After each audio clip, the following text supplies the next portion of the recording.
Καλησπέρα σε όλους. Βρισκόμαστε στο κατάστημα Tire Pro επί της Κωνσταντίνου Καραμαλή 145 στη Θεσσαλονίκη και σήμερα θα σας παρουσιάσουμε τη νέα γκάμα της Michelin στη Sport κατηγορία. Ελάτε μαζί μου.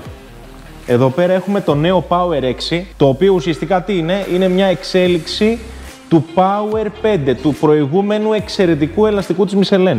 Πού είναι βελτιωμένο τώρα στο συγκεκριμένο? Είναι βελτιωμένο στο βρεγμένο. Δεν ξέρω πώς ενδιαφέρεστε για το βρεγμένο. Παρ' όλα αυτά, η Michelin έχει κάνει εξαιρετική δουλειά.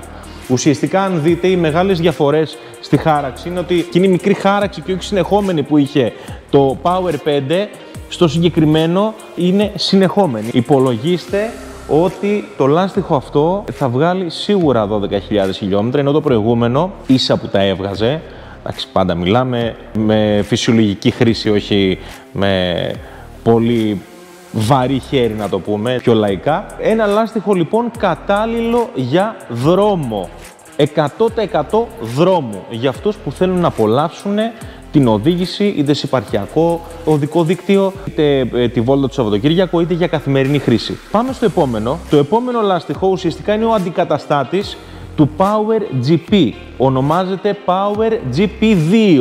Εγώ θα πω ότι έχει μεγάλη διαφορά στη χάραξη, δηλαδή έμοιαζε πιο πολύ με το Cup 2. Το προηγούμενο, το GP λοιπόν, έμοιαζε με το Cup 2 περισσότερο. Εδώ πέρα έχουμε συνεχόμενη χάραξη, όπως και στο Power 6. Βλέπουμε και στο Power 6 συνεχόμενη χάραξη. Ένα λάστιχο στο οποίο χρησιμοποιείται ειδική γόμα με black carbon υλικό μέσα. Εννοείται πιο κορονάτο, πιο γρήγορη κορώνα από ότι το Power 6 που δείξαμε προηγουμένως, και εννοείται ένα λάστιχο το οποίο το κατηγοριοποιούμε τα semi-track D ελαστικά. Τι σημαίνει αυτό? Σημαίνει ότι ο καθένας από εμάς, αν το φορέσει, μπορεί να το χρησιμοποιήσει στον δρόμο με κανονικές πιέσεις, όσο δηλαδή ορίζει ο κατασκευαστής, και να πάει μετά στην πίστα, να χαμηλώσει την πίεση και να τρέξει τη μηχανή του, να ευχαριστηθεί τη μηχανή του στην πίστα με απόλυτη ασφάλεια. Γιατί? Γιατί ο σκελετός στο συγκεκριμένο Power GP2 είναι ειδικός.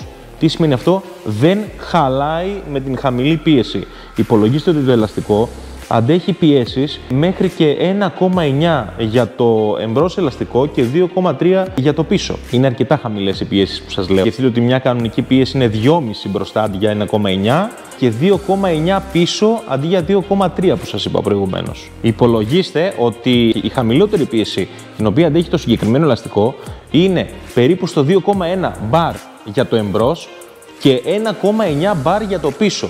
Φανταστείτε τώρα μια κανονική φυσιολογική πίεση συνήθως σε μια μεγάλη μοτοσυκλέτα είναι 2,5 μπαρ για τον μπροστινό, αντί για 2,1 που σας είπα προηγουμένως, και 2,9 μπαρ για το πίσω, και εγώ σας είπα 1,9. Καταλαβαίνετε τώρα πόσο μεγάλη είναι η διαφορά αυτή. Τι άλλο έχει καινούριο το Power GP2? Ελάτε λίγο μαζί μου. Βλέπουμε καταρχάς τα γραφικά Power GP2 εδώ στο πλάι και γενικά σε όλο το πλαϊνό του ελαστικού. Επίσης βλέπουμε ένα κομμάτι αρκετά μεγάλο, ίσα με 2,5 δάχτυλα στην άκρη του πέλματος, το οποίο είναι slick αυτό το κομμάτι, και ουσιαστικά τι κάνει αυτό? Βοηθάει πάρα πολύ όταν είμαστε υποκλίση, γιατί δεν χρειαζόμαστε χάραξη όταν είμαστε υπομέγιστη κλίση. Εύχομαι λοιπόν σε όσους θα τοποθετήσουν να φτάσουν υπό τέτοια κλίση ώστε να εξαφανιστούν αυτά τα γραφικά της Michelin, πράγμα που θα πει ότι μάλλον το ευχαριστήθηκαν πάρα πολύ το ελαστικό. Ελάτε να σας δείξω και μια πολύ μικρή λεπτομέρεια, την οποία ίσως δεν θα την δείτε εύκολα. Εδώ ακριβώς στην άκρη η Michelin έχει βάλει τον λογότυπό της, είναι ο Bibendum. Δείτε εδώ πέρα. Λεπτοδουλειά.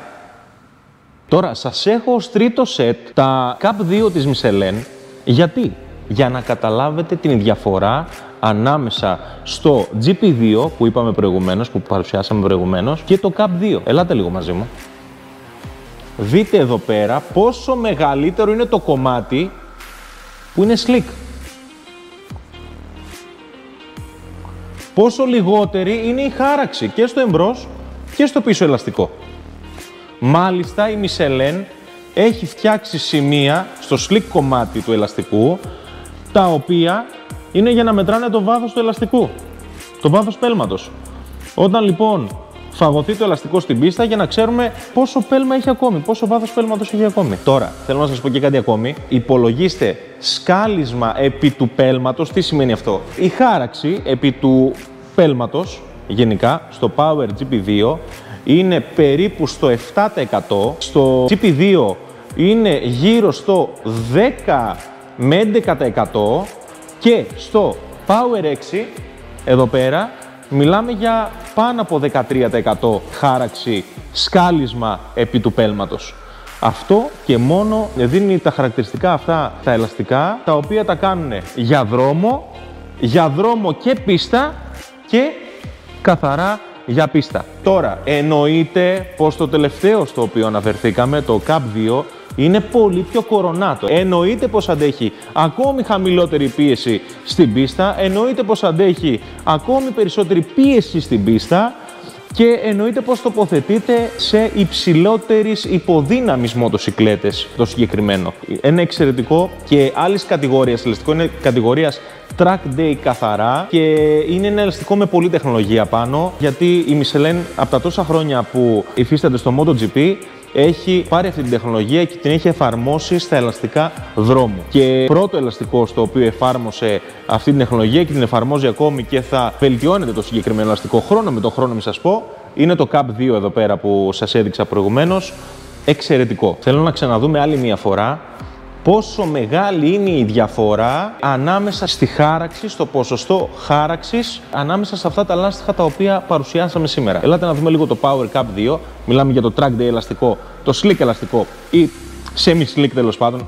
Semi-Slick θα το πούμε, γιατί Slick δεν είναι εξ ολοκλήρου. Δείτε εδώ, είναι ουσιαστικά 4 δάχτυλα η χάραξη, το Slick κομμάτι στο πλαϊνό του. Πάμε στο Power GP2, στο οποίο είναι αρκετά λιγότερο, είναι περίπου 2,5 δάχτυλα στο πλαϊνό. Και πάμε και στο Power 6, το οποίο δεν έχει ουσιαστικά, είναι ένα δάχτυλο να το πούμε έτσι, το slick κομμάτι του ελαστικού. Πιστεύω να σας βοηθήσαμε. Το μοναδικό που θα σας δείξω επιπλέον είναι λιγάκι ποια ελαστικά είναι απέναντι σε αυτά που παρουσιάσαμε. Τι σημαίνει είναι απέναντι? Είναι ανταγωνιστές. Οι κύριοι ανταγωνιστές λοιπόν των συγκεκριμένων ελαστικών που παρουσιάσαμε. Το εξαιρετικό Power 6 βρίσκει απέναντί του το εξαιρετικό και ολοκένουργιο S23 της Bridgestone, το εξαιρετικό και σταθερότατο Sport Smart MK3 της Dunlop, το Mi 9 RR της Metzeler και το Diablo Rosso 4 της Pirelli. Το Power GP2 από την άλλη θα βρει απέναντί του το εξωγήινο Sport Smart TAF. Το λέω εξωγήινο γιατί πραγματικά το ελαστικό, το Sport Smart TAF είναι πραγματικά πάρα πολύ καλό. Απέναντί του λοιπόν, απέναντι στο Power GP2 θα βρεθεί επίσης το RS11 της Bridgestone και επίσης το Rosso Corsa 4 της Pirelli. Ελπίζω να σας φάνηκε χρήσιμο το συγκεκριμένο βίντεο. Μείνετε συντονισμένοι για νέα βίντεο. Πάντα κράνος και προσοχή στους δρόμους.